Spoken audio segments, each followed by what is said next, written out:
I want you to imagine this for a moment. You find out the person you plan to marry has been cheating on you. Your chest collapses. Your future disappears overnight. Now imagine this. You don't yell. You don't confront them. You don't even break up with them. Instead, you have one calm conversation with the one person who will never forget what they did. And years later, they're still paying for it. I'm telling this story as someone who watched it unfold from the sidelines. And I'll be honest, when it happened, I didn't even realize I was watching revenge. I thought I was watching a man fall apart. Broken heart, the man who believed in forever. Let's call him Daniel. Daniel was the kind of man women say they want, and then don't realize they've found until it's too late. He wasn't dramatic. He wasn't flashy. He didn't play games. He planned. He talked about the future the way most people talk about weekend plans. Marriage. Kids. A house with a yard. Sunday dinners. And at the center of every version of that future was her. They'd been together for 2 years. 2 real years. Not on and off years. Not we're still figuring things out years. He'd met her parents. Spent holidays with them. Her mom adored him. She'd look at him like she already knew he was going to be family. And Daniel?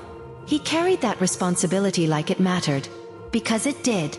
Firecracker, the discovery. When Daniel found out she was cheating, it wasn't dramatic. No screaming phone calls. No public confrontation. Just proof. Undeniable. Cold. Final. And it shattered him. 4 days, he didn't come home. He sat in his car in empty parking lots, staring straight ahead like if he didn't move, maybe time would stop too. I watched this man, who had always been calm, rational, grounded, completely unravel. He cried so hard his whole body shook. He kept whispering the same sentence over and over. I did everything right. That's what hurt the most. Not anger. Not jealousy. Confusion. Because when you do everything right, you're not prepared for everything to go wrong. Beer mug, the breaking point. We stayed with him. We listened. We let him fall apart. And then one night, after the tears slowed and the alcohol wore off, Daniel went quiet. Too quiet. He stared at the floor for a long time and finally said something that made my stomach drop. I'm not going to confront her. We all looked at him like he was insane. He explained calmly. If I confront her, she'll cry. She'll apologize. She'll rewrite the story. And eventually, she'll move on. He paused. I don't want to hurt her today. I want her to feel this forever. That was the moment I realized Daniel wasn't spiraling. He was thinking. Brain the plan nobody saw coming. He told her he was going to his parents' house for a few days to help with repairs. She didn't question it. Why would she? She thought she had control. While she went on with her life, Daniel packed her belongings. Carefully. Respectfully. Like someone handling memories, not trash. Then he did something none of us expected. He drove over an hour out of town. To her mother's house. Packaged the conversation that changed everything. Her mom answered the door smiling. She was happy to see him. Then she noticed the box. Confused. Concerned. She asked what was going on. Daniel didn't accuse her daughter. Didn't insult her. He simply said, I don't think we'll be seeing each other again. I just wanted to make sure she got her things back. Her mother's smile disappeared. Because good mothers know. She asked questions. And Daniel did something that wasn't planned. He broke. His voice cracked. His eyes filled. He tried to apologize. And then, overwhelmed, he turned around and left. No explanation. No argument. Just heartbreak. Telephone receiver, the aftermath. Daniel never broke up with her.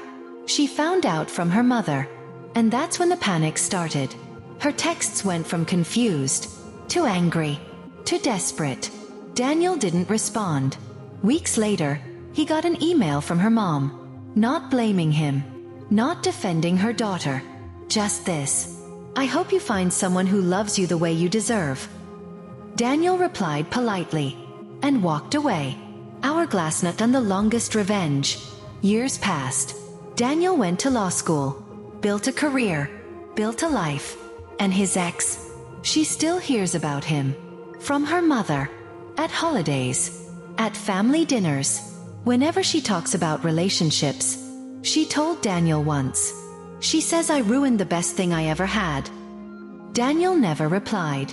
Because he didn't need to. Daniel didn't humiliate her publicly. He didn't destroy her reputation. He didn't scream.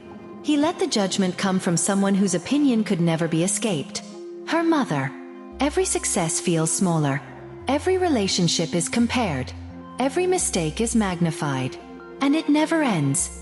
All because of one quiet conversation. Sometimes revenge isn't loud. Sometimes it's patient. Sometimes it's surgical. And sometimes, karma just needs help choosing the right messenger. If this story stayed with you, hit like. Comment below. Was this revenge genius or cruel? And subscribe, because the most powerful revenge stories are the ones whispered, not shouted.